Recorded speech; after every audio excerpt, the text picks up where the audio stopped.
What's up, podcast world? Back at you, another episode. This life ain't for everybody. I'm fired up for today's episode that, again, is brought to you by our friends, the one and only Lynchburg, Tennessee, the iconic Jack Daniel's Sour Mash Tennessee whiskey. Enjoy it responsibly. Never allow underage drinking, but bring Jack with you for all your good times, high times, and even the sad times. Jack has been there for myself, our crew, as we travel the roads and the back roads of America, seeing those sunrises, those sunsets. It's all about the memories and the stories that we write.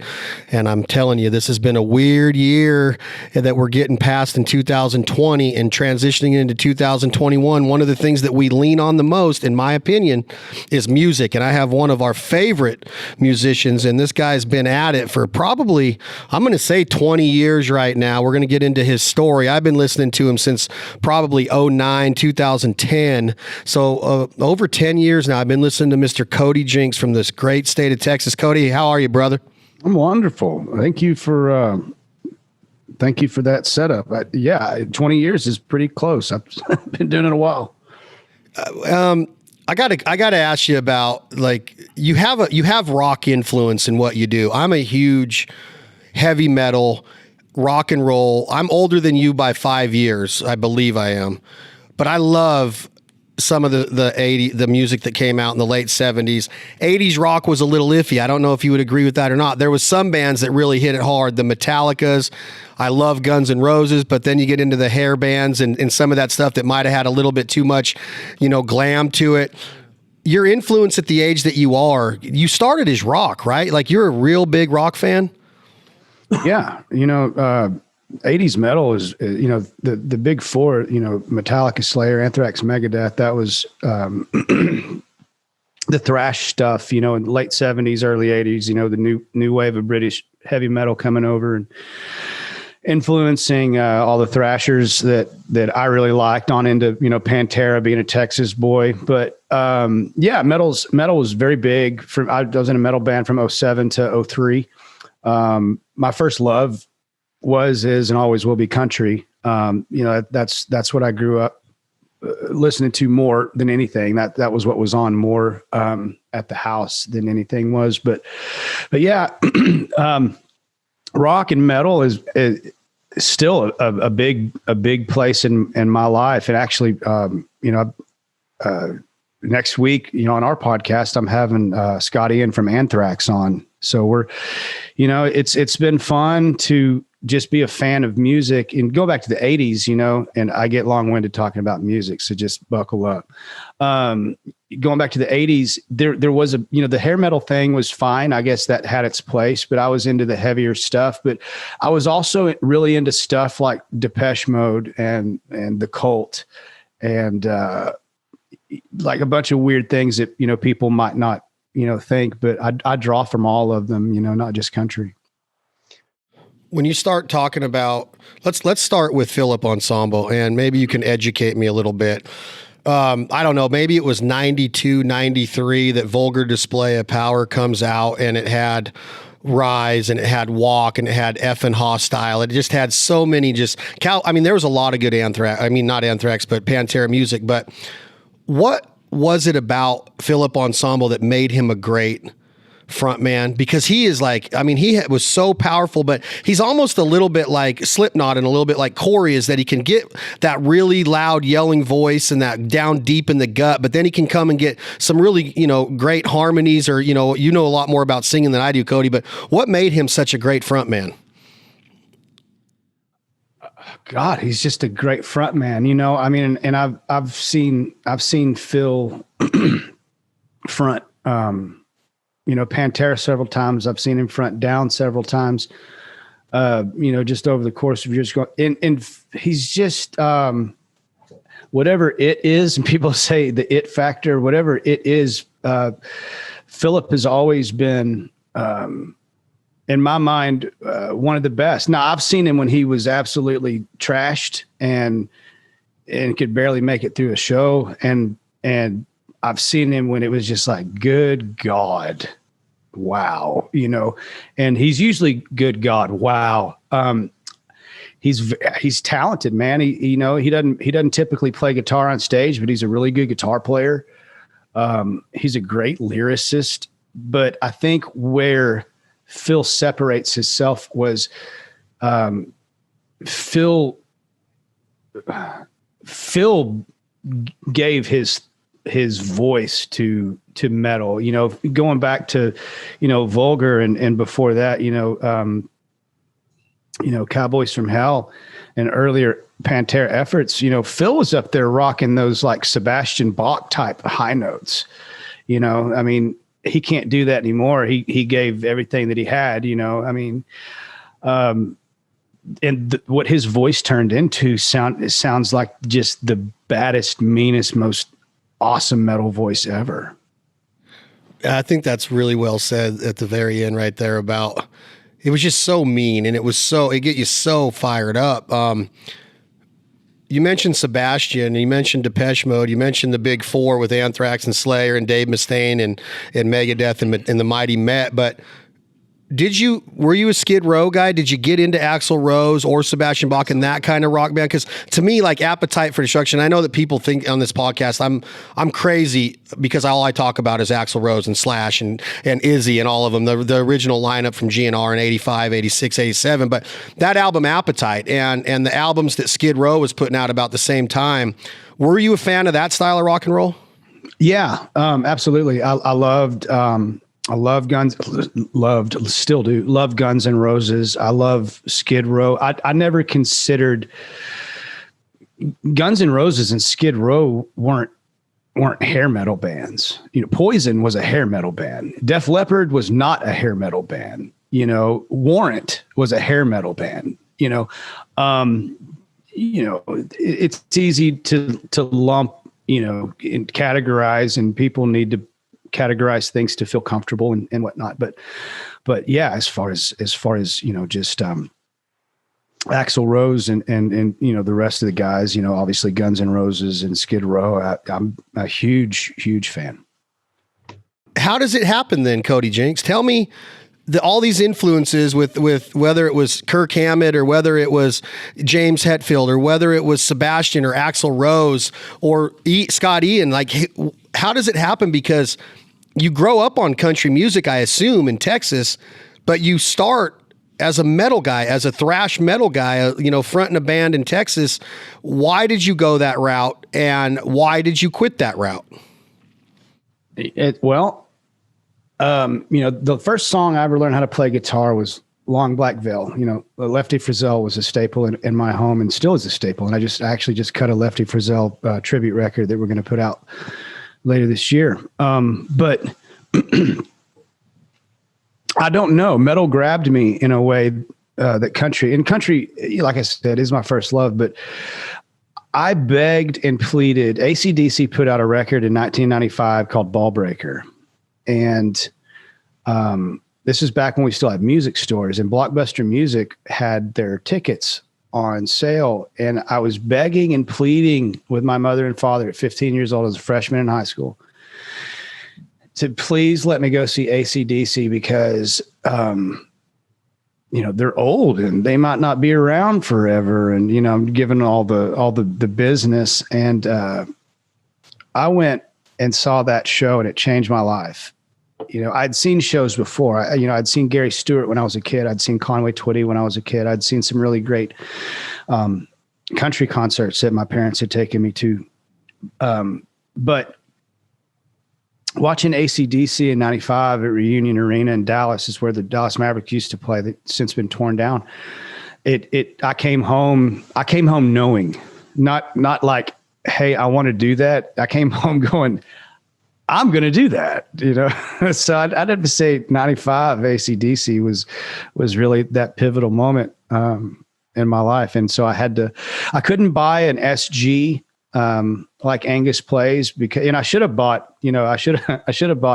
Malcolm's guitar because he was the rhythm guy and I'm a rhythm guy. I'm not a lead guy at all, but I wanted an SG so bad. And at the time Epiphone was making a G400, which was the little Epiphone brother version of the SG. So I came home from that concert and I said, I have to have one of those guitars. And my mom and dad said, well, we need to have a garage sale. And they didn't have the money to go get the G400 was $400. We didn't have the money to go get it, So they said, you can have a garage sale. And if you work the garage sale, you can take the money and go put it towards that guitar. And so I made $350 at that garage sale. And my dad was cool enough to spot me that last 50. And we went and got that G400 Epiphone SG looking things. And I wish I still had it, but man, you know, that it's been a long journey, and it didn't, I didn't mean for it to change. I thought that the metal band that I was in was going to be my forever band. I really, I spent 7 years of my life in that band, and as bands do, man, you know, they break up and people move on and move apart. And after that band broke up, we went out to LA in 2003, and we essentially went out there to break up, which it would have cost us a lot less money if we would have just stayed here and broken up. But we had to go make a rock and roll story out of it. But I came home and all I owned when I got back, I didn't have a house or anything to stay in. My buddy vouched for me at his apartment complex, you know, told the landlord, like, hey man, this is a good dude. He's just got to get back up on his feet. You know, can you spot him the down payment or whatever? And I had, literally my truck, my amplifier, my guitar, a bag full of dirty clothes, and a microwave. Those are all the items that I owned. And, I was in a really weird place. I was 23 and living in this little efficiency apartment with like no furniture, just like there's nothing in there. And got my job back at Bennigan's, sold my at a Marshall stack, sold my Marshall stack and bought a Martin acoustic. And at that point, that had been it had been 7 years since I'd played an acoustic guitar.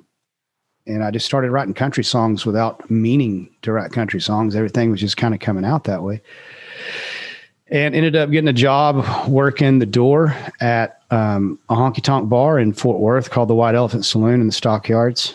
And worked my way to bartending there, quit my job at Bennigan's, and started playing some open mic nights, doing like Clint Black covers and George Strait covers and kind of sprinkling in some of my own stuff when I could. And man, I'm like the only guy in the country music that I know that didn't actually mean to be in a country band. I mean, look at me, dude. I don't I don't look like a country dude at all, but I just came back to my first love. You say you don't look like a country dude, and you're from Texas. There is a such thing as Texas country, and then there's country music, or 16th and 17th Music City, Nashville, USA country music, top 40 country, if you will. Then there's you've been labeled outlaw. There was the outlaw movement in the 70s and early 80s with Waylon and Willie and Jesse Coulter and those guys, David Allan Coe. Who are your Texas influence, Cody Jinks? Are you a Jerry Jeff Walker fan? Do you love Robert Earl Keen? Are you a Corey Morrow guy? Do you like Jack Ingram? There's such good music that has come out of your home state. Whiskey Myers is from Texas. That's a rock country flavor there. They're unbelievable. Who are your influences? What's that? What was funny about it, whenever I came onto it, whenever I got home in 2003, the Texas country scene was really vibrant. 2003 to the early 2000s to 2010s, really when it was doing the best. And I had to get out. I couldn't compete with it. I couldn't compete with Wade Bowen and Randy Rogers and Robert Earl Keen. Now, am I fans of those guys? I love all those guys. Robert Earl is one of the best songwriters we have, period, in any genre of music. Jason Boland to me is a hidden treasure. I don't know why he never catapulted to what in my mind I think he actually is. But influences, and it won't even necessarily be, all Texas guys. I've been listening to a lot of Rusty Weir lately, and a lot of people don't know who Rusty Weir is. Rusty Weir is the guy that wrote, Don't It Make You Wanna Dance, which everybody has covered, including like Jack Ingram and a lot of the Texas guys through the years. But, I definitely love, the old Jerry Jeff stuff and Robert Keen for sure.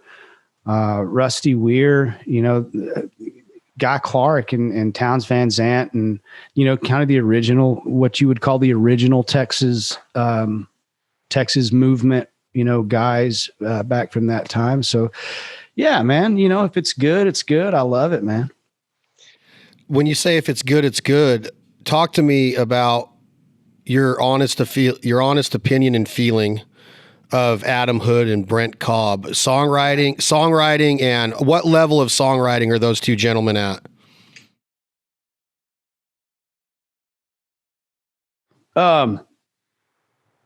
Next level. I mean, I don't, it's funny. I talked with Adam and Brent both within this week, where the three of us are supposed to get together and write. Actually, they're hunting next week, and they told me to come down to Alabama to write and hunt, but I couldn't make the time work.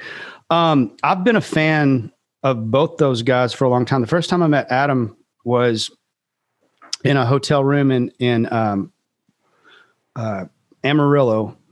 And at the time, and I've known Jason Eady for years and years, and Jason and I cut our teeth together. We were cutting our first records at the same time back 15, 16 years ago. And I met Adam in a hotel room in Amarillo with Jason, and we passed a bottle of whiskey and a guitar around till about 5 o'clock in the morning. And I was like, damn, this guy's next level. And fast forward all these years later, Adam was down at my house 4 or 5 months ago, and we wrote a song together. Brent, I met 2 or 3 years ago at a charity thing Jamie Johnson was putting on in Nashville. And, first impressions are hard to take back. The first time I met Brent, it was kind of one of those things that I think he knew who I was, and I knew who he was before we ever shook hands and met in person. I had already been a fan of his music, and I'm big friends with the Steelwood guys, and he's worked a lot over the years with them. And when a man walks up to you and you know who he is and he knows who you is, and he sticks his hand out and says, hi, Cody, I'm Brent Cobb. It's nice to meet you. As opposed to, what's going up, man? What's going on, man? I'm Brent, he's there. Two Brent and I talked on the phone the other day for about an hour. He was driving back to Nashville from a gig, and I was sitting in my office working, and we were just talking shop. And, as far as those two guys go, I know that you're big fans of them. I've listened to your podcast, and I'm big fans of theirs as well. But two, first and foremost, very incredible human beings, very nice, genuine, awesome people, but next level writers, guys that I want to write with, guys that I need to write with to get better at what I do. What is the talent level? And then I'm going to move on with your career, because it's freaking amazing what's happened to you in the last decade. And that's my opinion saying that, but I think a lot of people would agree of this road you're on is really, really epic. What kind of talent was Rowdy Cope? And rest in peace, Jay. I love Rowdy Cope. I know you knew the Steelwoods. I've knew Rowdy back in his Jamie Johnson days. Just an unbelievable gem, right? Just the talent and the charisma of a great human being, right? Oh, dude, my heart still broke. That's really what me and Brent were talking about the other day. Most of our conversation was based on Jason, just talking about him. And we spent a lot of 2017 and most of 2018. I don't think there was a band we toured with more than the Steelwoods. And actually, man, let me show you this. Hang on one second. Today, I found out Rowdy passed. I put a picture up online of me holding this axe. There were 5 of these made, 4 of them to the original Steelwood members, and I got the 5th one. Oh. And like, they gave it to me at a show in Ohio. And what a song! What an album! Not to tear up now, man. Well, I didn't mean to make you. What a song! What an album! Axe is. Yeah, the thing about Jason as a as a human, man, just you always knew those wheels were turning behind those eyes, and he was always so nice and kind and gracious to me, and always wore our T-shirts everywhere, and always spoke very highly of being out with us. And just as a human, it hurts the worst. As a guitar player, fuck, dude. He could do all the licks, all the country stuff, all the twanging and the popping and the picking, the chicken picking and all the stuff. But when you watched him play, he brought this element of like blues into it that there's nobody that has a natural sound like Rowdy. And I thought the motherfucker was going to break his neck off of his guitar every time he played, because he would just bend it until it made this sound that just, you went, what is he doing? It's so awesome. Yeah, just a huge lot. It's a small community, it really is, just a huge loss. And I just got to listen to the new Steelwoods record. I don't even think they know that. Brent sent it to me. I listened to it the night before last and just had tears in my eyes the whole time, because Jason was all over it, just lyrically and guitar wise. But yeah, it's a tough one, man. We're all still working through that.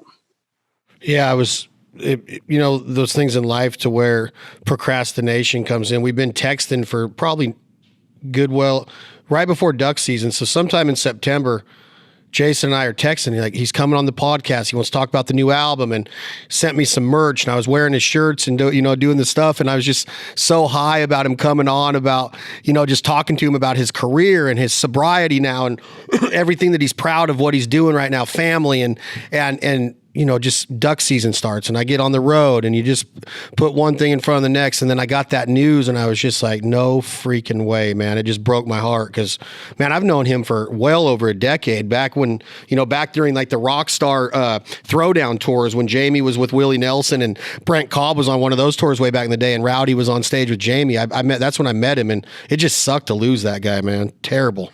Yeah. Heartbreaker, man. But look at the gifts that he left us. That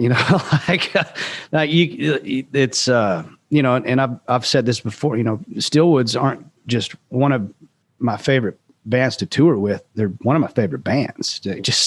Period. It's the body of work speaks for itself.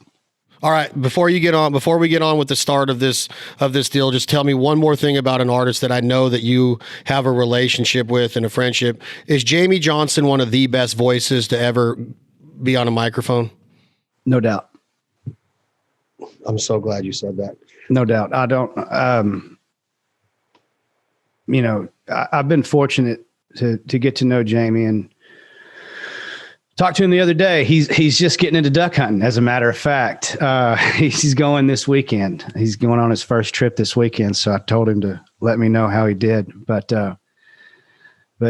I'm a huge Jamie fan. I have been for a lot of years, and getting to play with him, getting to know him over the years.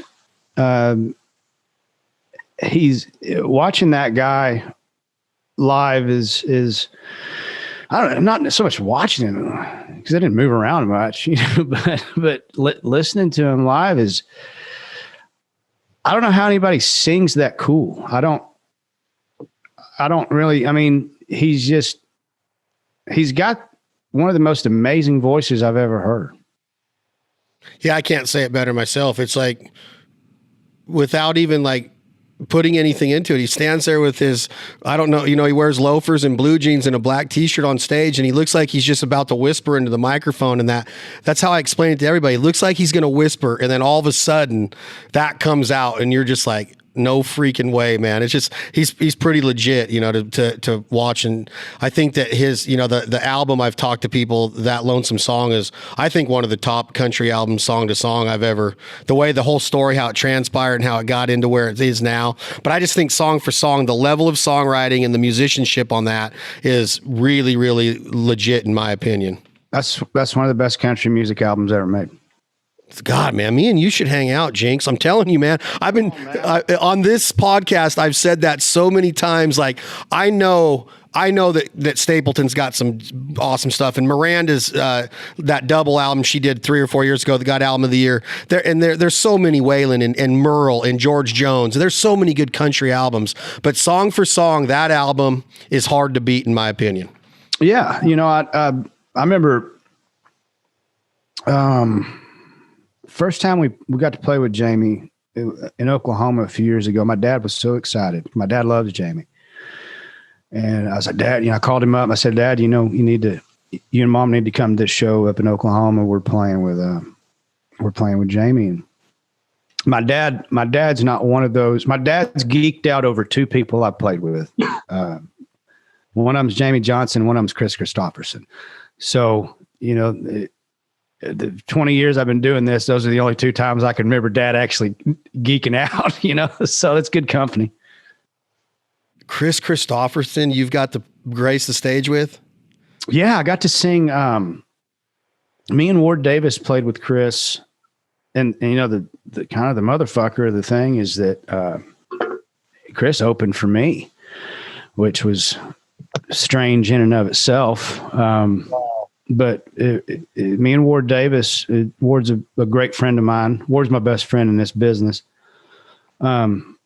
We got to play with Chris, and Chris invited Ward out to sing Bobby McGee with him, invited me out to sing Sunday Morning Coming Down with him. So, you can keep your Grammys and your ACMs and your CMAs and all you bullshit awards where rich people are jacking each other off. I got to sing on stage with fucking Chris Christopherson. Oh my God, dude. Like, I literally almost teared up thinking like,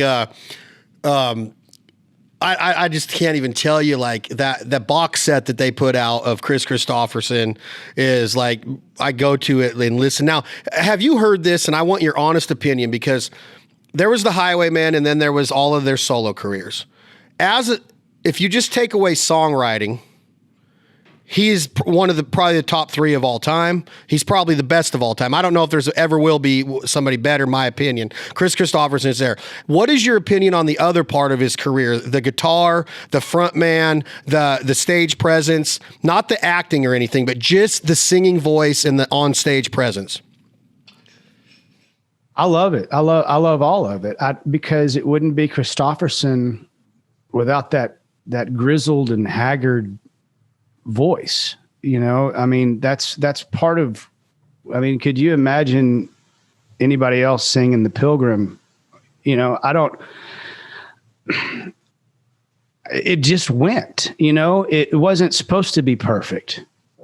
It was supposed to be Christopherson, and kind of reiterating what you just said, I can't personally think of a better writer. I can think of writers that could hang, but I don't know of any better.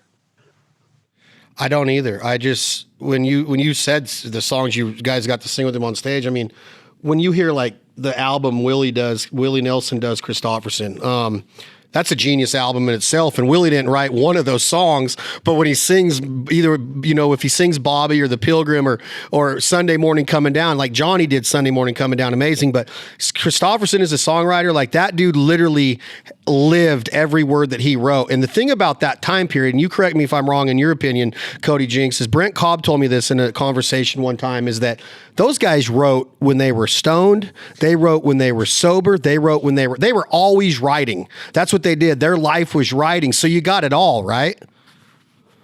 Yeah.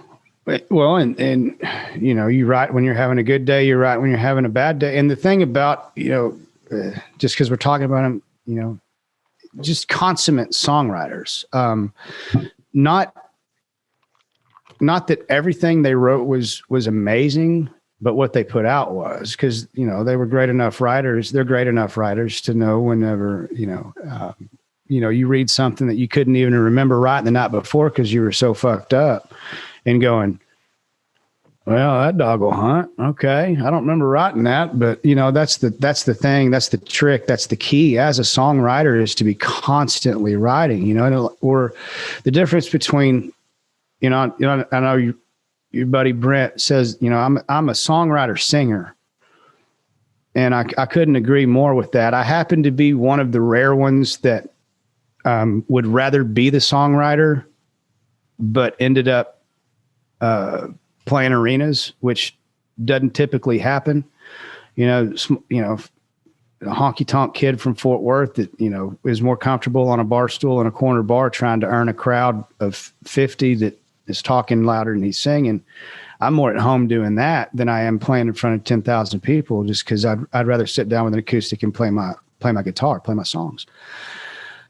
So, having guys like that, knowing that, they were writing constantly, and I try to write constantly. I don't think about my next show. I think about my next song. When you say constantly, how much is it, Cody Jinks? When you say constantly, it's a full-time job. I get this. Being a musician, you can develop a nice livelihood and a nice life and a value of life in there, but quality of life. But how often are you working? Because when you're on stage, everybody knows you're working. How often do you write a song? Do you get an idea and put it in your iPhone and go back to it? Are you constantly doing that? Or do you sit down and actually train your brain to write a song? And do you do a lot of co-writes, or are you trying to do a lot of solo stuff? I don't write a lot when I'm on the road. All my focus and all my energy goes into the 2 hours I'm on stage. I write at home, but I do take notes. I do, take voice clips on the phone and jot down on pieces of paper and, like everybody else does, and save those and take them home and see what you get. But, I'm not a music before the words or words before the music, or I may go 3 months and not write a song, and I may go 3 days and write 3 songs. It's very different for everybody. I don't have a rhyme or a reason, really. I'm trying to always be aware of what's going on around me to be able to take something and use it. As a writer, you're just constantly looking to grab and to latch onto things, remember things. One of my favorite writers is Tennessee Jet, and we've written a bunch of songs together. And what I love so much about the way he writes, after having gotten to know him, is he loves picking people's brains and having conversations with them, and then coming back and being like, "Hey man, you remember that conversation we had like 3 months ago? You were talking about your dad." Well, yeah, he's like, "Man, I got some ideas about that. We can write a song about that." So it's like trying to learn from, the writers that, like, I'm a good writer. I'm not a great writer. I try to surround myself with great writers. I try to surround myself with Adam Hoods and Tennessee Jets and Brent Cobbs and Josh Morningstars and Ward Davises. And I will only get better by writing with those guys. I used to answer your question, I used to write solely by myself. Everything had to be something that I went through, something that I saw personally, this and that. And you can only do so much of that. So the older I've gotten, the less stubborn I've become with my ideas. Yesterday, I sat down and wrote one with Kendall Marvel and Channing Wilson. And I had this idea of this song, and I gave him the line for the song. And I was thinking, like, this is going to be a sad song. It turned out being a really fun, happy song. So, it shows what I know, I just had the line, and they're like, "No, what if we did this?" And I was like, "That's even cooler." That's awesome. And those two guys you just mentioned, Channing, oh man, talk about talent. I love Channing Wilson. Kendall's, they're both freaking, there's so much talent out there, Cody, that the world doesn't know about. It's crazy to me. I tell people, man, I don't want to be on a soapbox, but man, it's not, country music radio is not playing what I consider country music. And I know you hear that. And I know there's an argument. And like Brent Cobb, again, I keep bringing him up, but he says country music is going to do what country music's going to do. And it is what it is. You know, it is what it is. Like, I think Brent's music should be heard by the world. You have sold out arenas with not a lot of radio support as far as the big top 40 radio goes, that somebody, you know, that a lot of the artists that are selling out arenas get played on. There's not a whole bunch of independent artists. I don't even, like, Whiskey Myers has a huge following. They have a great touring. You have an unbelievable crowd presence, but it almost is like you have to have radio support to sell a ticket. But then there's artists that have several number ones that can't sell 2,500 tickets. What gives, Cody Jinks? Well, I have listened to your show, and I think Brent answered it best when I listened to the podcast that you did with him. You know, it takes money to push those singles. It you know, and it's you know, $500,000 to $1 million to run a song up the chart. So, you know, I may not have, and this, you know, fortunate for our case, because, you know, the bullshit barometer, you know, you can fool most people. You can't fool everybody. I mean, I can go out and gross as much as most Nashville guys every year with ticket sales. And they're spending $5 million a year on radio, first tier radio market, you know, which is funny to me because, you know, we don't get played on first tier. We get played on second and third tier radio stations, which, you know, your mid-level and your smaller markets, people that can actually still choose what they want to play. I would rather somebody choose to play me because they like the song, as opposed to, I'm going to line your pockets and we're going to run this song up. You know, we're going to run this song up some charts just so we can say, hey, look what we did. And then next week it's the next guy or next girl or whatever. It's the flavor of the month, flavor of the week. You know, it's all money. And I just, you know, a long time ago, I chose not to play that game. I've never signed a record label deal and there's nothing wrong with that. It's just, I kind of said, screw all that, man. I don't, you know, if we're going to do it, we're going to do it grassroots and we're going to earn it. And if we don't have people to play for, I'll know I'm not good enough, but I'm not having anybody ask anybody to play my shit. Tell me the story then, Cody Jinks, of how it happened, the day or the time frame that you saw it happening, because, you know, there's guys and girls that get a single and it starts climbing the charts with this backing and it might make top 20, top 10, top 5, goes number 1. They start to break out. They call it a breakout artist. Did social media help build the Cody Jinks, this world, this empire of Cody Jinks, this country music selling out arenas without a number 1 hit? Your albums have been in the top 5, top 2, top 1 spots on Billboard's country charts before. I believe that you have one of the strongest cult followings there are in music right now. There's cult followings out there that will live and die for Cody Jinks or a Whiskey Myers or a Jamie Johnson. Jamie Johnson, I've been quoted as saying, like, that's the man that'll probably take over that Willie Nelson cult following. Well, you're right there. Willie Nelson has this cult following that at 88 years old, he sells out theaters still and big places to listen to Willie. But there's going to be a passing of the torch. When did it happen and how did it happen? Was it social media? Was it, how did you see your career going, wow, man, I'm getting out of Fort Worth honky tonks and I'm going to go play for 1,500 and then all of a sudden for 10,000? Social media has had a great deal to do with it. It's been very, very, very pivotal for us in a great way. It's helped, you know, back in the days of, you know, going back to MySpace and stuff like that. I mean, whenever you were able to, you know, however many years, 15 years ago, when you could take a MySpace page and put upload 3 songs to it, that people could just click on your MySpace page and listen to 3 different songs, you know, as somebody that didn't have a pot to piss in or a window to throw it out of, you know, like, that was very helpful. And then, you know, here comes Facebook and Instagram and all the other avenues that we use. And especially now, because we can't be out there touring like we normally do. Very dependent on social media.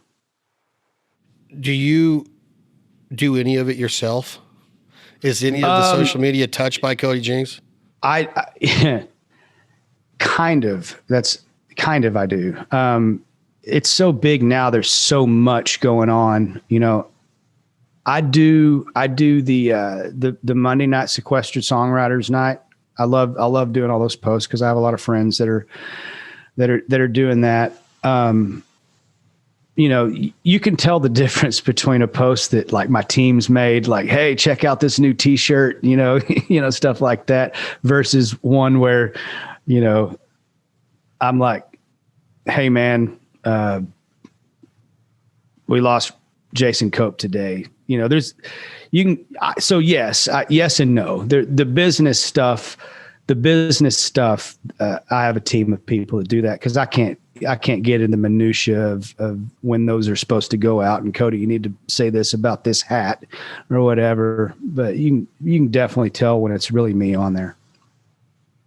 So tell me the story then of like one of the first occurrences of, wow, man, this is going next level. This isn't playing our hometown anymore.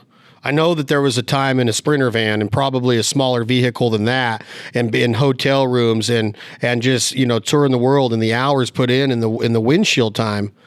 But Sprinter van in a hotel would have been awesome, man. We were like Dodge Ram in a truck stop parking lot, man. I can't tell you exactly when I looked up and went, holy shit. It was probably about 3 or 4 years ago. Probably 3 or 4 years ago was whenever I had my holy shit moment. Like, what the hell is going on? I'm riding around in a tour bus, and then we got another tour bus, and then we got a tractor trailer, and then, and then we're flying on private airplanes. And so, you're kind of sitting there just scratching your head going, well, I didn't mean for any of this to happen. This is crazy. I'm not broke. I actually have money coming in, It's probably 3, 4, 5 years ago, I guess. I guess probably the first time a tour bus ever pulled up in front of my house. And then I ended up buying my own bus. And that's always kind of, you have these little things. I remember the first time I played Green Hall, down in South Texas. I remember the first time I put 1,000 people in Minneapolis, Minnesota. I remember getting to play Bristol at a NASCAR race. I remember the first time I got to play the Troubadour in LA. There's holy shit moments. And those are the ones that, you look at. I remember when, Randy Travis crashed my stage in Oklahoma. You look back and all of it is kind of, oh shit, wow. It's all fuzzy because it happens because you just have your head down and you just working, staying on the road 7, 8, 9 months a year and longer at times. And you don't realize the magnitude of what's happening because you're just working so hard. And really this last year, we've been off the road almost 11 months. This last year has been a really good time to reflect, man, to think about what I've been doing for the past 20 years, being on the road and meeting all these cool people and befriending all these great writers. And it's a lot to take in,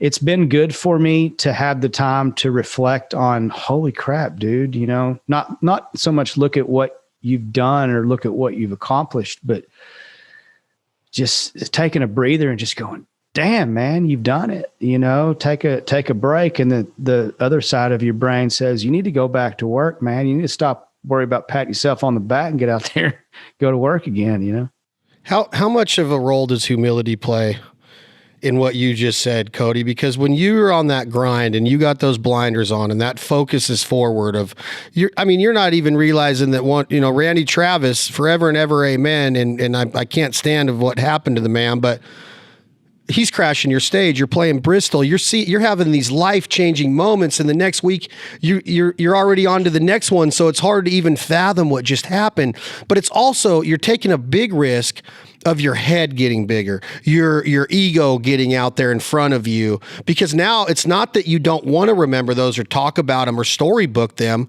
You're just on to the next because you're a grinder, you're a worker, you were put on this earth to work, you're a work ethic. Did your mom and dad teach you humility? Are you a humble man? Did you stay humble through all of this? Or did you ever have to sit yourself down and go, whoa, whoa, whoa, we got to get grounded and rooted again? Humility is, you know, I love words, right? And I hate the misuse of the word or the phrase, I'm humbled by. You know, people don't get, you don't give somebody and, you know, I'm humbled by this award that you gave me. I'm humbled. No, you get humbled by having your ass handed to you. You get humbled by looking like an idiot. Humility for me is the fear of looking like an idiot. My mom and dad both have very strong work ethics and are just great and wonderful people. And my in-laws are as well. But I'd say the main source of me working, because for me, humility is a practice. I don't. You have to be a certain amount of selfish and self-centered and almost narcissistic to do what I do for a living in terms of being a front person in a band. And I think that any honest writer would or front person would tell you that same thing if they were being honest. So humility is most certainly a practice. And the biggest help I have with that is my wife. We've been together since I was 16 and she was 15.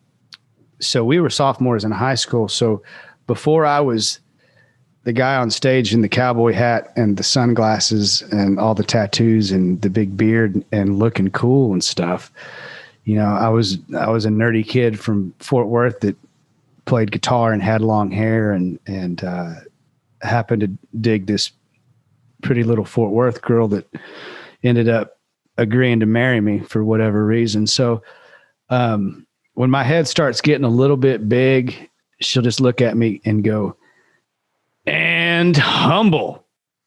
And so I've got some help. I promise you. It's a team effort. What is the, give me an idea of what your pre-stage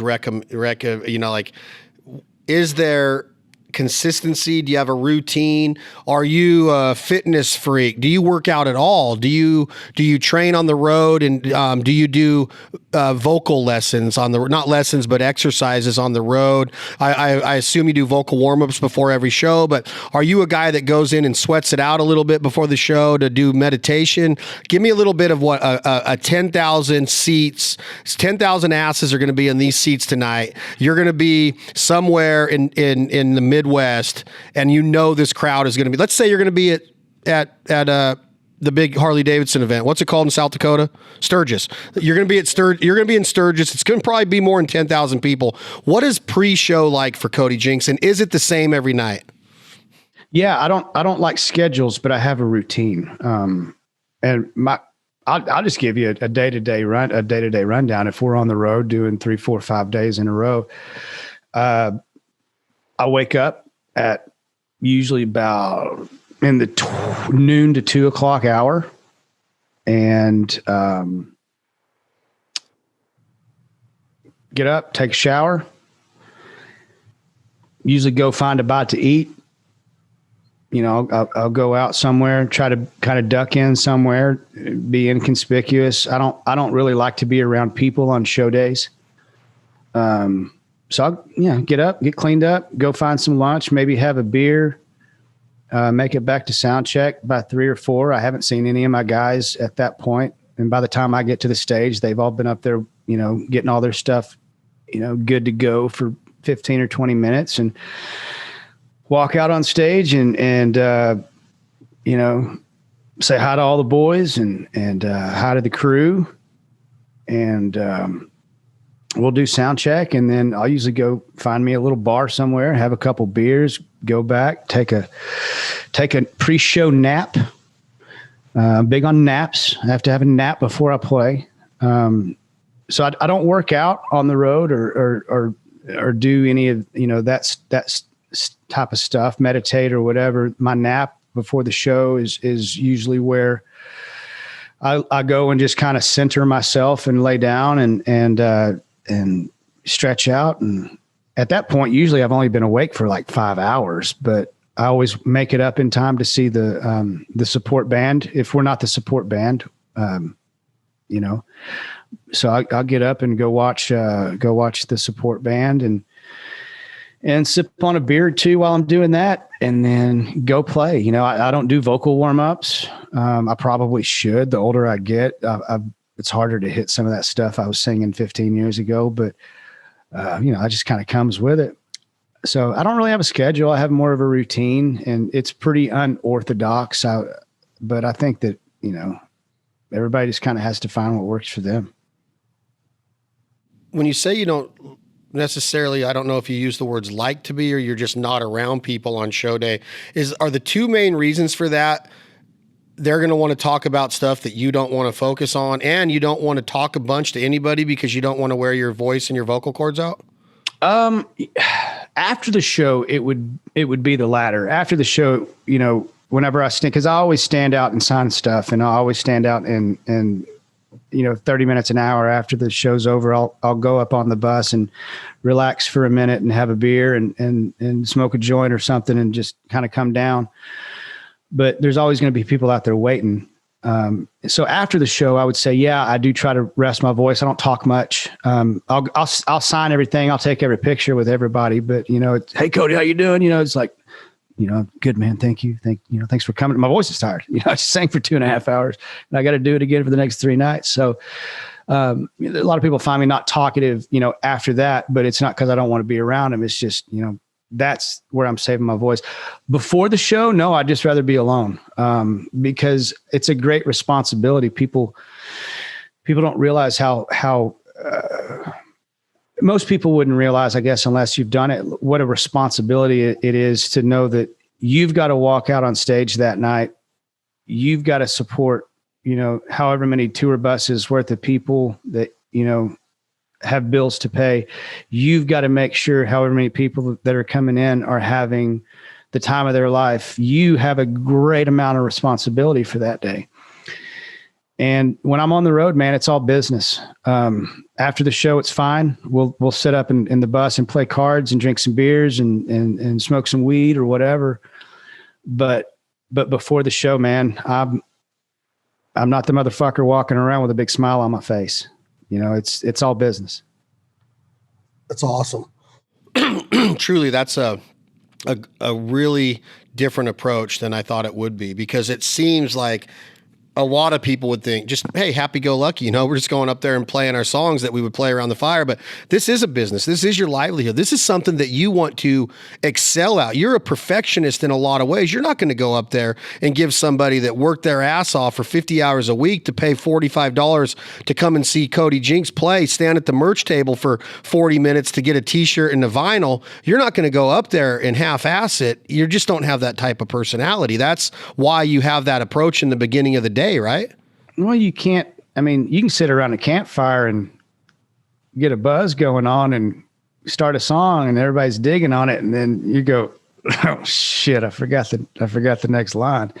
You can't do that when you got a whole shitload of people in an arena. You know, it's, you can't go, oh, sorry guys, fuck that one up. Let me go on to this next one. You know, it doesn't work that way. Or have the people around the fire take it over for you. The guys in the, you guys remember the words? Yeah. Why beer, Cody? Do you still sip on whiskey once in a while in the downtime? And do you choose not to do it pre-show because you don't want to take a chance of forgetting those lyrics? So you just, I get stage fright anyway. I people don't realize that, but a lot of entertainers do. I'm scared to death whenever I walk out there, and it usually takes me 4 or 5 songs. I quit drinking hard liquor almost 2 years ago. February will be 2 months, and it was just something that I needed to do for for everybody, for myself, and for everybody else. In the last couple of years, I got invited to have a taste at a local brewery, and I drank a whiskey drink, and every now and again, when my wife's wanting Mexican food, I might have a margarita, but it's just one. But I stay on that beer, man. I quit smoking cigarettes, and I quit dipping snuff, and quit doing some other things that I shouldn't have been doing. Is this mainly because of kids, or was it all health? No, just health wise, I mean, 40 sneaks up on you pretty quick. And whenever you look down and you go, I'm doing what I was doing when I was 20, but I'm not recovering as quick, because I have been doing it since I was 20. So it's not just kids. Kids are a big part of it. That's my doctor told me, when I quit smoking, he said, that's the best thing you ever did for your kids, and I tell you what, man, I've got a pack of cigarettes right here and I quit smoking almost 2 years ago. I got a pack of cigarettes right here in my drawer, just in case the zombies come. I get one out and fire it up if I know I'm going down or whatever. But, smoking weed and drinking beer, those are about the last of the crutches I have anymore. That's probably good for everybody. When I listened to your library, and I was driving, I had about a 3.5 hour drive the night before last, and I started listening to your catalog. is it a library too, or is it professionally termed a catalog? What's the right word to say there?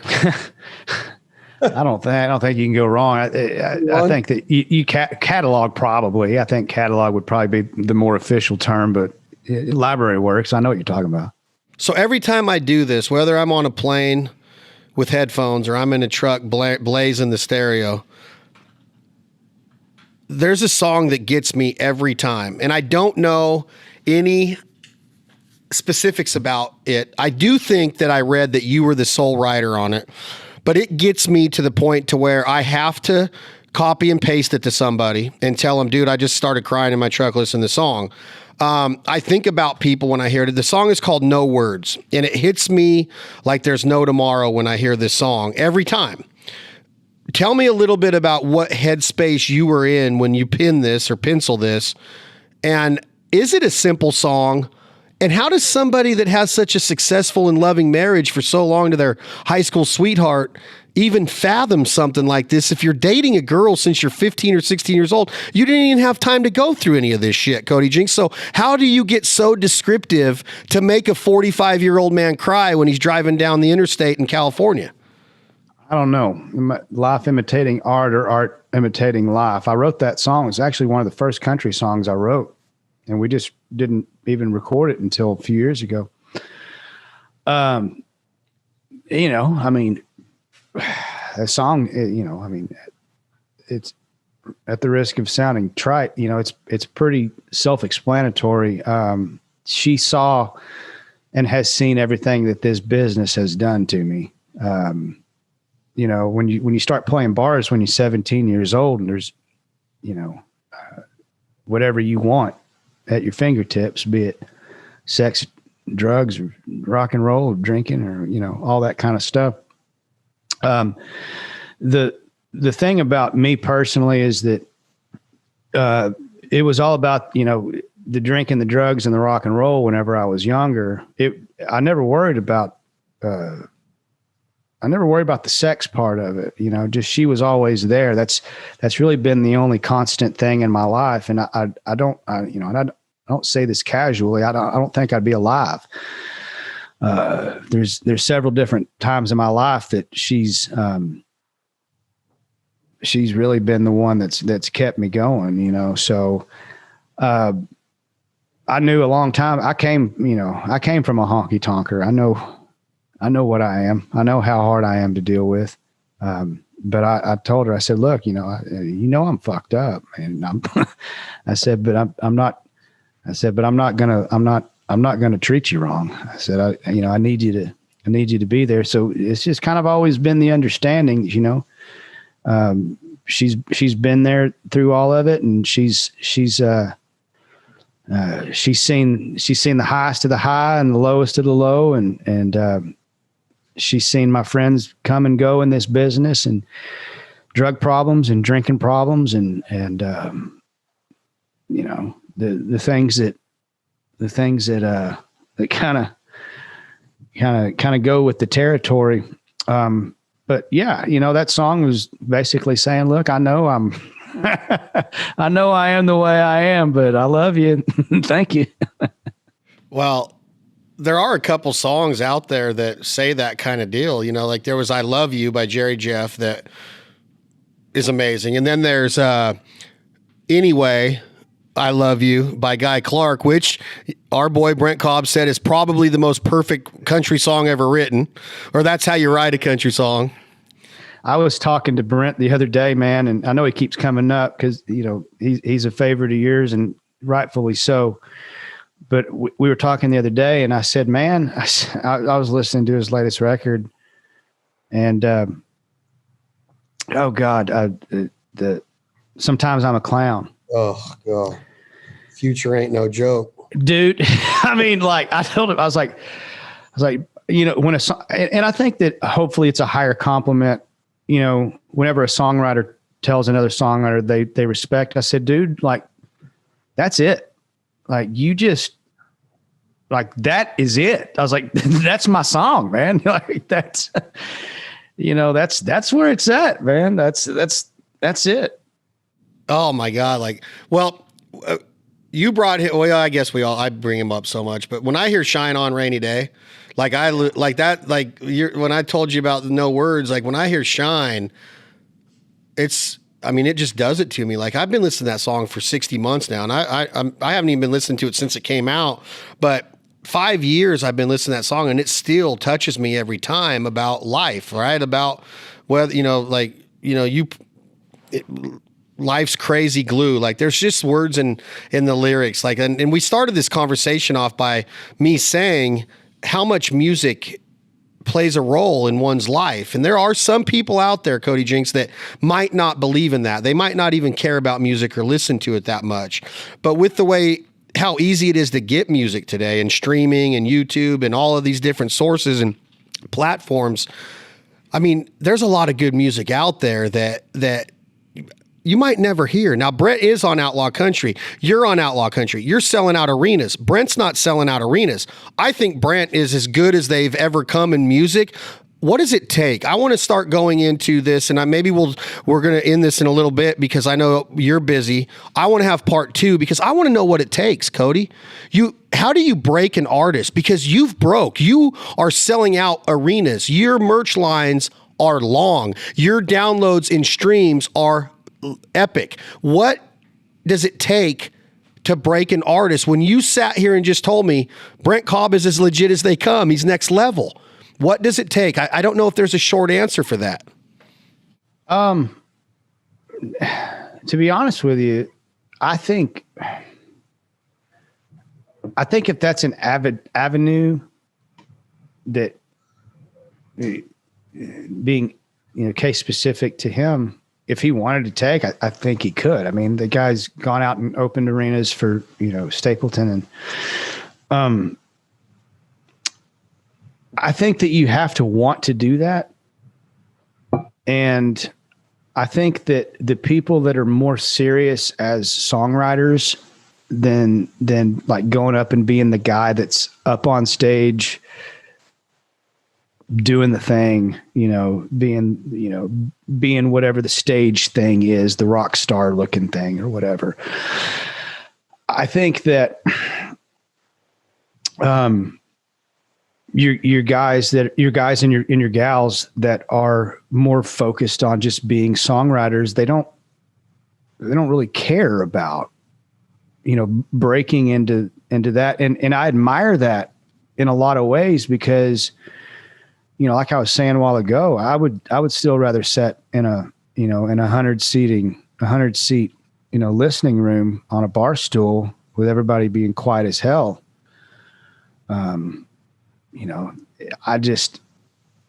It was one of those, for me personally, it was one of those things where I just kept going, damn, I can't believe that happened. Damn, we sold out Red Rocks. Damn, we just had 2 number 1 records back-to-back weeks. I don't even know how the hell any of that happened. It just kind of happened. And I can see myself, though, going back to not wanting to do the big, huge shows, wanting to focus more on being the songwriter-singer as opposed to being the singer-songwriter entertainer. I love playing live, whether it's in front of 10 people or in front of 10,000 people. I tell people that ask me a lot, young people or parents asking for their kids, hey, my kid does this, or hey, I play and, this and that. And, how do I do it? How do I make it? And that's right. I say, there's varying degrees of making it, there's Dean Dillon making it, which Dean can probably walk into a coffee shop unmolested. And there's George Strait making it. He can't, George was singing Dillon Dean's made song. George Strait, right? So it's how do you want to make it? What do you want? Are you the kid with the stars in your eyes that wants to go out on the big stage, or are you the person that wants to, like, great example, Martin Knopfler with Dire Straits. He dissolved Dire Straits when Dire Straits was selling out 20,000 seaters. He said, it was just too much, man. I wasn't digging it, and so started doing my own solo thing and playing the smaller rooms that I wanted to play. You do see things like that happen.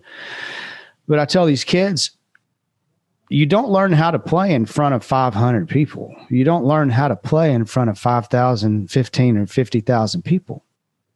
You learn how to play in front of 5. If you can hold 5 people, you can hold an arena. So where do you want your challenge to be? In what degree? Where do you want to focus? Do you want it to be more on the songwriting? Do you want it to be more on the live show? You say you love to play live, and I know that you do, but are you unhappy with playing in front of that many people? Do I sense something that says that maybe you do not want to walk out on that stage in front of 10,000 people, or do you get off on that? No, I love it and hate it. I love to hate it. I think that's probably the most fair answer I can give you. I'm going to bitch about something either way. If there's 5 people out there, I'm going to bitch because there's only 5 out there. If we're playing an arena, I'm going to find something else to bitch about. I'm going to bitch about something. I miss it at its purest form in terms of sitting down on a stool, doing a song swap with some other great writers that you can't wait for the show, and you just vibe off each other and you joke back and forth and but then, hey man, put me out on a festival and I look out and I can see 30 or 40,000 people thinking, hell yeah. Wow. Let's take them on a ride, So Hell yeah. I'm gonna find something to bitch about. If I was playing small clubs, I'd be bitching about not playing for larger clubs. I'm playing larger places now, so I'm bitching about not being able to play smaller ones, man. I'd love to see it the Floribama, or I'd love to see it the Broken Spoke in Austin. I'd love to see it at Lukenbach. Like, I used to go to Jerry Jeff's birthday party every year, Cody. I'd go down to Austin and I'd go to the Broken Spoke, and then we go to the Paramount Theater, and Jimmy Buffett sat with him one night, and Django, his son, sat with him one night, and Willie was there one time for his birthday party, and I love that idea of that small room and that intimacy, right? You kind of lose that when you're at a festival as a fan, when you're out there in the mosh pit, or when you're out there in the cheap seats, or I remember Garth Brooks a long time ago way back in the 90s when he had his first TV special, maybe he started it. And I've seen Chesney do it before too, where he like goes all the way up to the top row in a football stadium and he sits in that seat and he says, how do I make sure this person feels like they're in the front row? And I think that's such a cool outlook, right? And I know that's how you do it. If I every show, my staff goes out every show during sound check. We will have at least one person designated to walking around the entire place, making sure that the sound is good, that the lights are good. We take very, very good care to do it. But going back to what you just said, you know, talking about your Willies and your guys like that have played in front of more people than I will ever play in front of in my life. But what those guys love to do, they may go play in front of however many people. Those guys were still playing in clubs too, because they were comfortable. You know, I mean, Merle Haggard at Green Hall, 800 cap. You know, I've seen, you know, these guys that are just monsters in small rooms because they want to. And I'm at the point now to where I think, you know, I can dictate a little bit more of what I want to do when I want to do it. But I'm definitely still not at the level or the place in my life to where I can say, I'm going to stop doing this right now. You know, I want to just do this. You know, I'm still working, man. There's still, and there's always things about everybody's jobs that are tough and difficult. And I love that. I think it's Eleanor Roosevelt, you know, do something every day that scares you, you know, at least once a day, you know, take some sort of a risk. And I feel like I'm doing that every time I walk out on stage. So I guess that's why I keep doing it.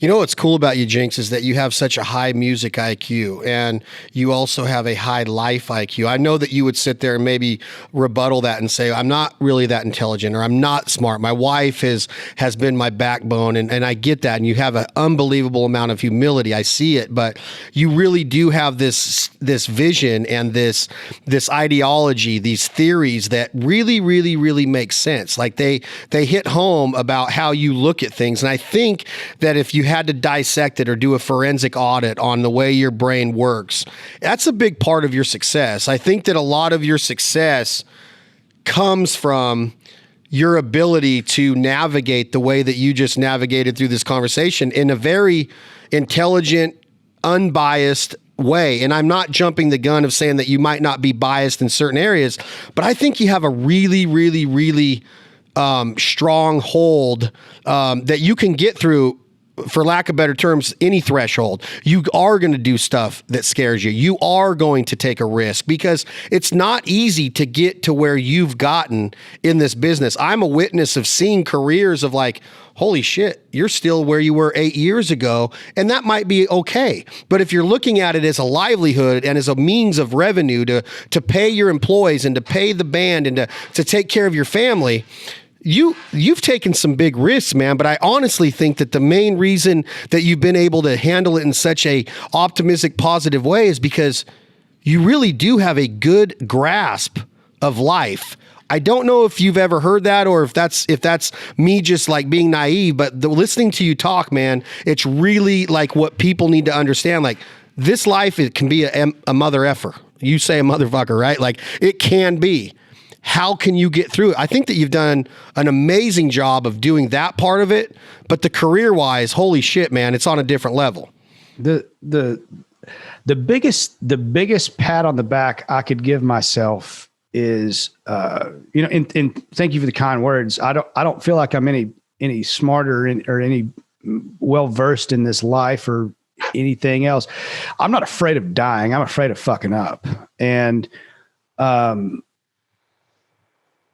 the desire to be a great songwriter, when I'm done with all of this stuff, when it's all done and I'm an old man or I'm dead, the one thing, what I would like to be remembered for is I would like other songwriters of note, that maybe I respected or whatever, to say that guy could write a good song. Like that's it, you know? And what I mean in like, I'm not afraid of dying. I'm afraid of fucking up. I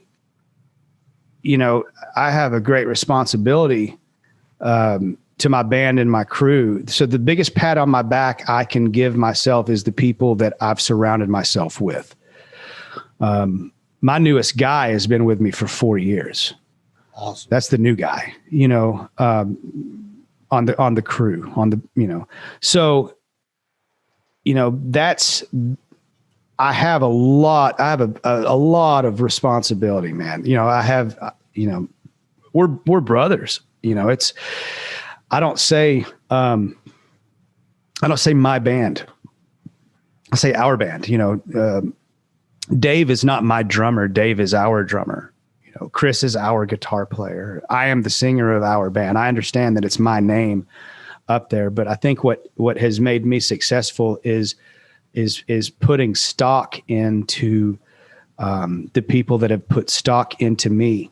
Because whenever I have a hard time believing in myself, I have to lean on the people that still believe in me whenever I'm down, and I trust that because I've put those people in place for that very reason. And it's a big family. That's the reason. That's the whole reason I'm where I'm at, is because of the people that have helped me get there. I want to get into that. I want to do some more of this with you, because I think that is a very maturity's everything, right? You've said so many times throughout this podcast of your different stages in life, from 17-year-old kid in the honky tonks of Fort Worth and the stockyards to where you are now at 40, selling out arenas of 10,000 seats. There's a lot of maturity that comes into this, whether it's family or fatherhood or friendship or leadership or entrepreneurship. All of this stuff comes with different stages of maturity. And I'm seeing this in my own life, Cody Jinks, of like, I couldn't have said it any better myself. Like, if I didn't have the people around me that I do, and I'm not even 100% responsible for putting them there, I would be nothing. It's like, you have to look at all those little intricate details and all of those moving parts and those pieces of that puzzle. Like, why is all of this happening? And to get a grasp on that and to really accept it, because I want to get into this next time. I want you to think about this, Cody Jinks, is how hard is it truly to accept success? And you work so hard to climb those rungs of a ladder, and you're getting supported all the way up there to the top. Go, Cody, go. And then you might get to that top rung, and then you're like, oh man, I got critics now. People are watching every move I make. This album sucks, or this song sucks, or he didn't show his best last. Then all of a sudden they want to take you off of that top rung when they just helped you climb it. It's a weird mentality that we have. How hard is it to accept success? You work so hard, and then all of a sudden you're like, do I really deserve this? Well, hell yeah. You've been working at this your whole life. There's a lot of people that have a hard time accepting success, Cody Jinks. So I want to get into that with you of like, does that wear on your brain sometimes of like, man, I don't really understand. You've said it already in this podcast. Like, I don't really know how it happened, but do you ask yourself if you deserve it because you worked your ass off? Like, you ask yourself that all the time, right? Absolutely. Yeah. I mean, you like I said a while ago, you work, and you have those moments where you pull your head up and look around and you're thinking, well, damn, how did I get here? And why do I deserve this? And why are all these people that are doing the same things as I'm doing not having, the success that I'm having? And really, success for me has been a difficult thing to deal with as a whole in terms of, walking into a restaurant COVID's helped because I wear a mask. And so it's, I don't wear my cowboy hat and my sunglasses, but I have a mask on. Nobody can tell it's me. But, typically, it's the last few years, it's got to the point to where, I walk into a Walmart or a Kroger or wherever, and people just go, oh my God. And you're looking around like, what? And they're like, it's you. Yeah, man, I was getting some milk. What's happening? It's a strange thing, but I live out in the middle of nowhere. So I don't see people very often whenever I'm not on the road. I'm very introverted. So I don't have to deal with a whole lot of that unless I'm on the road. When I'm on the road, and I look at it this way too. When I'm on the road, I'm theirs. When I'm at home, I'm my family's. So that's my time. But dealing with the success, I guess, when you're on the road and you go out, like I love certain cities. I love going to Boston. I love going to Seattle. I love, so many, I could name just tons of towns that I love, and I have these little favorite places that I go, but now in those towns, people know that if I'm in that town, I'm going to hit that spot, Yeah. They're going to be there waiting. Just the preparation of knowing that you just want to go sit down by yourself and like have a beer at this little joint that, that every motherfucker at the shows knows you're probably going to walk by at least, so I kind of sometimes kind of turtle, like, oh shit, they saw me, Yeah. So, it's shy. Nice. It is what it is. Yeah. Well, it's I'm telling you, man, the name of this podcast, Cody Jinks, came from a 2008 trip, my first trip ever to Music City, USA, Nashville, Tennessee. And I was in Midtown at Losers. And the name of this podcast, I don't know if you've been in Losers. I'm sure you have. Yes, sir. Many times. I met Kendall Marvel in Losers, actually. There you go. The sign behind the stage where the house band or anybody that gets up and sings, the sign behind the stage is "This Life Ain't for Everybody." And obviously that's meaning the honky tonks and trying to work your way up. But I try to take a different approach of what it meant. But it's hard to, I could have a whole conversation with you about, people say, how do you accept failure? You got to learn to accept failure. But then all of a sudden, if the success comes, it's no easier to accept that than it is to accept failure. Like accepting success and getting used to it and learning how to deal with it is harder than one could imagine. I'm not saying I learned from experience. I'm saying that I see it like with these guys that start to get success. It's a lot of people have a hard time dealing with success. And I want to maybe talk to you a little bit about how do you do it? Because I don't think that there's a practice to it. You just said yourself, all this time, now you're 40 years old, you'll still tuck your head in your shirt because you almost are too shy to really be in a place to where people know who you are. When you've worked your ass off to get here, did you not think that it was coming? Like, I want to figure that part of it out. Like, what are you saying? Is that not the fucker of the situation? Yeah. You worked your whole life and then you're going, don't look at me. Yeah, it's weird. It's just a weird mindset. It's like, here, I got, before I get into the Cody Jinks hot seat, I want to ask you one last question. With what we just discussed the last 5 minutes, Jamie Johnson, again, your friend, my friend, one of the best talents of all time, in my opinion, in music. Is this why Jamie said, you know what? Did he do the same thing, Cody, of like, I could do this. I could go sell out an arena. Like, I know Sturgill's unreal. Okay, Sturgill's a legit talent, but Jamie was my Sturgill. Jamie was my generation Sturgill Simpson. Like, I think, and he's my generation's freaking Cody Jinks. You have a cult following.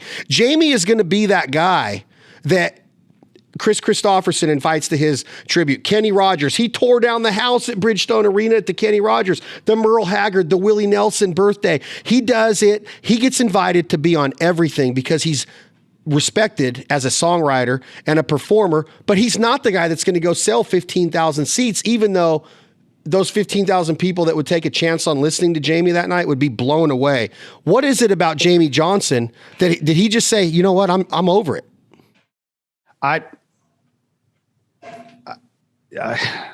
Was that too heavy? Really, I can't answer that any better.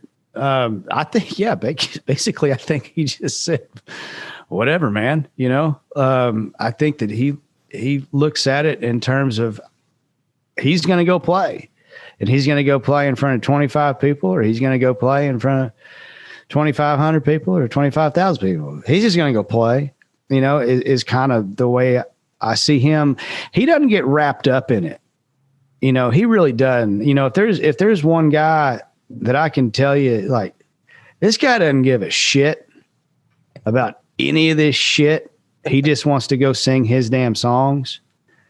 It's Jamie.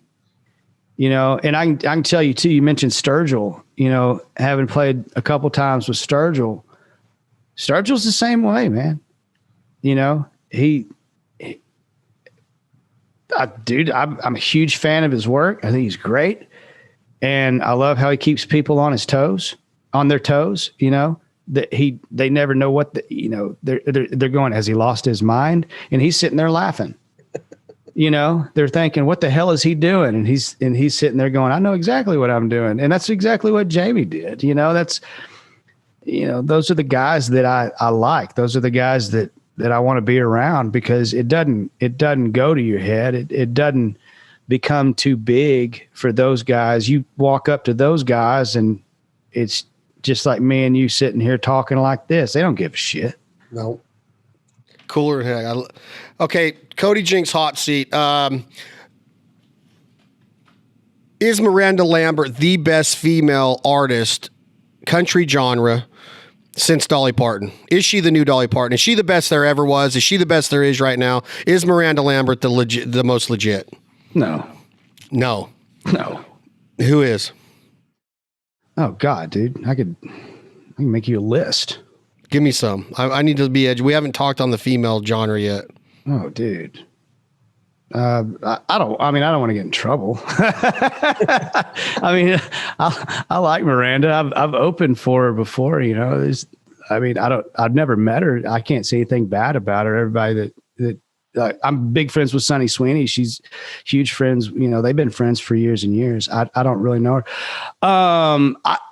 I don't know. I mean, for me personally, I think there's way better writers. I think there's way better singers. I don't think I need to start naming any, but you know, I think that what she's done has been amazing. I really do. But like, yeah, I mean, dude, there's way better people than anybody. You just got to look for them. You travel the world now. You're from Texas. Where's the best barbecue? Oh man. Come on, you got Carolina, you got Memphis, you got Kansas City. Talk to me. I'm tough. I'm a tough barbecue critic too, man. KC, man, I like KC a lot. I'm a big vinegar guy, and KC is known for being a little vinegar heavy. I mean, I'm still saying Texas. I mean, come on, man. Do you like the Rendezvous in Memphis? Have you eaten their dry ribs? No, I have not. So maybe I need to go and do some more of my due diligence and figuring that out. Have you eaten Franklin Barbecue in Austin? Yes. You've seen them on all the food shows, right? Is it as amazing as they make it sound on all these shows? Man, good barbecue is good barbecue. You can hype anything up. Ooh, I like that theory, because he was on the chef show with Jon Favreau on the movie. They went there on the movie, and now he's been on the chef show a couple times. And then I heard it sells out by like 11 a.m. or something every day. Well, yeah, I mean, that's great marketing, man. You can be Guy Ferreira and go to, you know, one of his diners or drive-bys or whatever that is, and they can put that sticker on the window, and then all of a sudden everybody wants to eat there. You know, I haven't brought this up on the show, and you might have heard it on this podcast before when you listen to an episode or two. Is Chris Knight one of the best of all time? Hands down. Oh, Cody Jinks, you're freaking got it going on. Talk to me about Chris Knight. I had a good Chris Knight story, man. I'm a huge, I know you are as well. I've been listening to your podcast. I know he's been on a couple times. I'm a huge Chris Knight fan.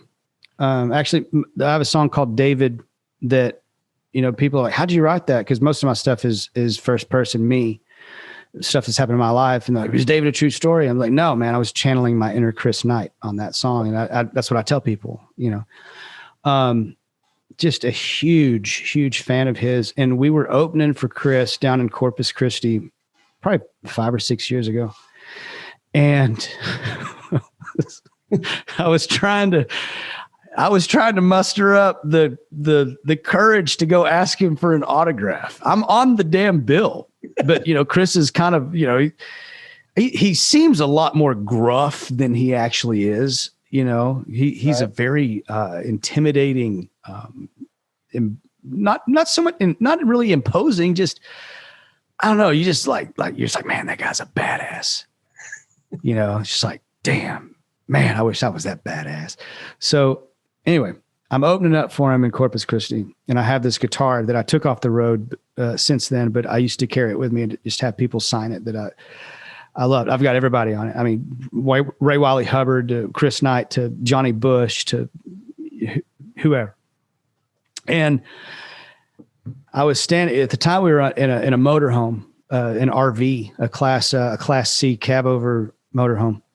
That's what we toured in for almost 5 years. And I grabbed this guitar and I'm trying to psych myself up. I'm like, cause Chris is his band is setting up and loading in, and he's just sitting out in their van.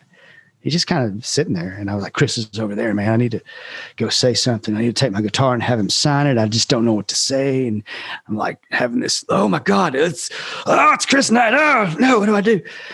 And so I have this whole thing prepared. Grab my guitar. I walk over, the windows down on his van. And I say, excuse me, Mr. Knight, my name's Cody Jinks. I'm opening for you tonight. I'm a huge fan. And I wanted to know if you would sign my guitar. And he goes, huh?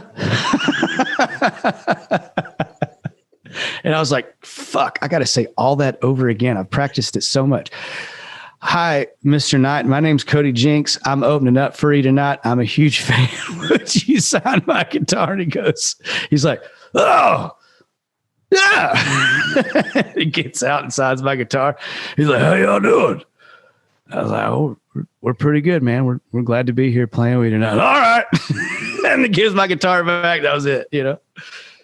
But have you talked to him since? No. That was the first and only exchange that I've had with Chris Knight. But it's so funny. I had gone through this whole thing being so nervous, and he goes, huh? He probably had a dip in too, didn't he? Oh God, always. Always got a dip in. Were you nervous opening for him that night after that exchange? No, because he was, I mean, the short exchange that we had, you know, it was funny to me because I was so nervous, and then I laughed at myself because he was like, huh? And then he was like, how y'all doing? You know, all right, you know, cool. And I wasn't nervous after that. I probably would have been more nervous had I not. I was way more nervous about walking up to him than I was playing. So if you had one, we're going to end this now, Cody. This has been awesome for me, but you got to buy a ticket to a Chris Knight show. But on that bill, it said, Chris is only singing one song tonight, and Cody Jinks is the only person in the room. He's singing this song because you're there, and you get to request this song. What is it? It's easy. Is it? Times are tough. They ain't got nothing on me. Oh my God. The whole thing about digging that bullet out of his leg with that old case knife and that barroom fight and then that three-legged, God, man, come on, Cody Jinks. That is songwriting at its best, right? It is. And that song reminds me of my dad. And my dad is truly one of my heroes. He's one of the guys that I look back and I've known a lot of bad motherfuckers, and my dad's up there with some of the baddest of them. And that song reminds me of my dad. And yeah. Cody, we got it one time, if we don't do it in duck camp, if we don't do it in turkey camp, if we don't do it on a boat catching fish in Galveston, on a cast and blaster, whatever it is, we have to just go to Kentucky. We have to go somewhere and just watch you and Chris Knight play together and just have a little back and forth acoustic set, because that would be my all-time gig right there, is just watching you guys go back and forth with song for song. You know what we need to do, man? We need to you put this together. Okay. I'm going to put this in your hands. Cause if you can pull this together, I'll go ahead and tell you, I'll just do it. You get me and Chris and Brent and Adam together for a duck hunting trip or a songwriting trip, whatever. And Jamie. I'll see if I can talk Jamie into it. I'm going to text Jamie today and say, Jamie, we're going. Did he show you the Benellis by chance? No, I know he got off. I talked to Chris Hennessy the other day. Chris called me and he's like, man, Jamie's excited about this duck hunting stuff. He's going full on like he did with golf. Text Jamie and say, please text me a picture of the guns that Belding sent you. And if you need them, I got you too. But just look at the guns that Benelli did for him. Okay. No, I'll text him later. But yeah, you throw that show together. I'll come play it. Okay, I'm on it. I promise you just said that. I'm going to go to work on it as soon as I close this laptop down. Hey, if you can herd all them cats, I'd say you earned it. Oh my God. Tennessee Will, Brent Cobb, Adam Hood, Cody Jinks, and Chris Knight. I might fanboy out that night, bro. I would too. Those are some of my favorites. I might fanboy out. All right, so I can't pick a song. I'm like Jinx. I don't know if I can pick one. Do you have one that you feel like doing? Or will you do a song for us, because it would be an honor? And I love you educated me a little bit today, Cody Jinks. I'm going to tell you how before you sing a song. I have even put it into some social media posts about today was very humbling. The ducks cooperated, the hunt, the experience, the story, the people I was with. It humbled me more to keep me grounded of being, I'm trying to get to the point, Cody, to where tomorrow's hunt is going to be its own, but I still got to remember today's because it was so special. But it's so easy in my mind to forget about today's because tomorrow has a chance to be just as epic, if not more. But the people that I was with today are so special to me, new and old friends. But tomorrow I'm going to be with people that are just as special. It's a weird thing in my brain that you got to balance. You agree? It's important to remember those things. It's important to remember what you did today, and it's important to reflect on those things. But at the same time, if you're still thinking about what you did yesterday, you ain't done shit today. Damn, Cody, you need to be writing some books and some. You ought to do some PhD speeches at some campuses around the country, bro. I should write songs or something. You should write some songs, man. I tell you what. So we've been kind of talking about normal people, and you know, you and I know a lot of the same people. I'll do an old B-side. I don't know how well it's going to pick up with this. I'll try to aim this down a little bit. And this isn't a song that I do live. It's just a song that I love. And, you know, going through the times that we're going through right now, it's important to remember, like I was talking about a while ago, it's important to remember the people that you rely on, the people, the normal folks, the people that, you know, you love, that are your family, that are your friends, that keep you grounded. This song's called Folks.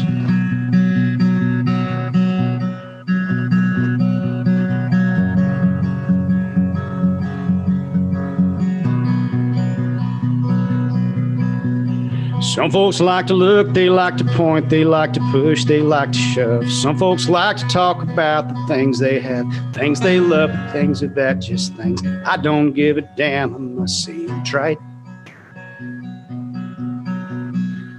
I'm not that old, I'm not too young, I'm not too smart, I sure ain't dumb. I've walked around and round and around most every place I've been found, and all I've found, most places usually seem the same to me. I talk with people off the street in my line of work. I tend to meet the kind of folk that seem like-minded, those of us trying to find our way. So let's just meet up at some place we can work it out.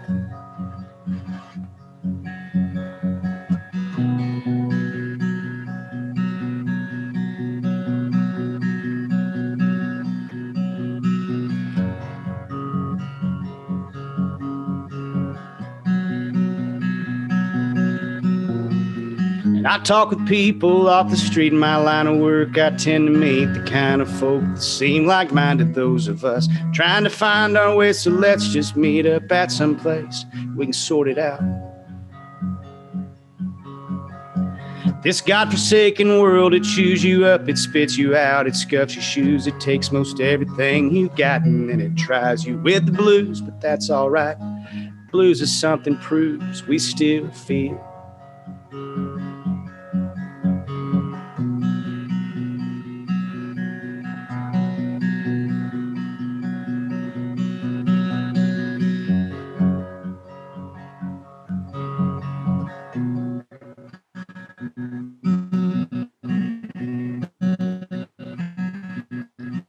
Some folks like to look, they like to point, they like to push, they like to shove. Some folks like to talk about the things they have, things they love, but things are that just things. I don't give a damn and I'm all right. Wow, man. Simple, but so heavy, right? Like, do you call that simplistic heaviness? Is that how to describe that song? Yeah, I like it. Simplistic heaviness. No, it's not a song that really goes over well live, because people are there to drink beer and sing along, and hippies and cowboys and all that kind of stuff. I get that, but you break that out and everybody goes, "What?" So it's one of my favorite songs that I've written that I never get a chance to play. But yeah, simplistic heaviness. I like that. Simplistic heaviness. It's a thinking song. Yeah, absolutely. Cody, I got a job to do, man. I got to go to work on this show. I'm a promoter now. Okay. Yeah. Hey, man. Well, I'll tell you what, I've got the next, months. Yeah. I'm here in August. Today I heard August. I heard maybe August, huh? Yeah. I heard that some of the big promoters, we're just going to start booking in April and May to try to get some summertime shows. But damn it, man, it's been such a crapshoot trying to navigate this and figure it out. And what I found is nobody knows, man, and I hope it's August. I hope it's August, dude. Well, I've been off the road almost 11 months. Well, it's hard to say for some people. Like, I feel for you because you've made a good living so far, and there's other people out there that have struggled, but this has taken its toll on more than Cody Jinks. It's his crew. It's more than the band. It's the roadies. It's the stagehands. It's the sound technicians. It's the guitar techs. There's revenue being lost in so many different ways, Cody Jinks, that we can't take it for granted that when we go to a concert, like, we're going to get to go to another one. And that's why music, again, is such a heavy, heavy influence in my life. And it's got me through so much, whether it was 1983 and listen to Kevin DeBrow sing Mental Health and Come On Feel the Noise when I got my first cassette tape. I got my first cassette tape in 1983 at a Kmart, and my dad was pissed off at me because it had a song on there called Love's a Bitch. And I told him there was no cuss words on this album. And then 3 short years later, my dad got the confidence to take me to my first concert, Cody Jinks, and it was Dee Snider and Twisted Sister opening for Bruce Dickinson and Iron Maiden at Lawler Event Center in Reno, Nevada, 14,000 people, and Dee Snider never cussed on Stay Hungry album. It was, I Want to Rock, and We're Not Going to Take It, and then every other word was the F word. My dad was looking at me like I was crazy because Dee Snider was cussing in person, and then we got through that set. Here comes Bruce Dickinson and Iron Maiden, and then they let Eddie out, the Big Mummy, and then he started singing 666 is the number of the beast, and my dad said, we're out of here. And we lasted one song for Iron Maiden, but at least the old man, rest in peace, Pops, but at least he let me see the entire. I was a Twisted Sister groupie. AJ Pierre on the drums, Mark the Animal Mendoza on the bass, JJ French on the lead guitar, Dee Snider on the vocals, and AJ Pirro was, did I already say AJ Pirro was the drummer? Now I can't even think of the rhythm guitarist. But Cody, I was a huge fan, and my dad let me sit. At 11 years old, I got to sit through freaking Twisted Sister. That's pretty cool for an 11-year-old. Yeah, and music from listening to my mom's Elvis records and listening to Dad with Merle or Don Williams, the Gentle Giant, sing all of his hits. I grew up on music, man. And to be 2021 and to see what you're doing to influence people, It's badass, bro. So kudos to you and congratulations on an awesome career so far. Thank you so much, man. I don't know what it is I'm doing. I'm just trying to do it, you know. You're doing it, man. And you're wearing a Stack and Bills hat. You're wearing a Stack and Bills beanie with my boy's Bobby Joe. He's a good friend, man. He came up and went duck hunting with me a couple of weeks ago. One of the funniest guys I've ever met. But when you see Bobby Joe, I want you to say this. Say, Chad Belding can hit a baseball a lot further than you. Last question of the podcast, Cody Jinks. I'll call him after we're done. Tell him. Last question of the podcast before I let you go. Again, I appreciate it.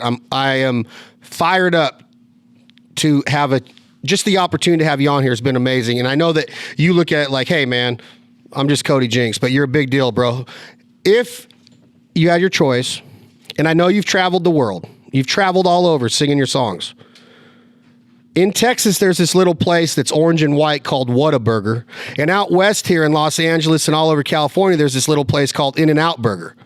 Which one does Cody Jinks order if you're on your last meal? You're on death row in prison. I don't know what you did wrong, but you're on death row. You get to choose one burger.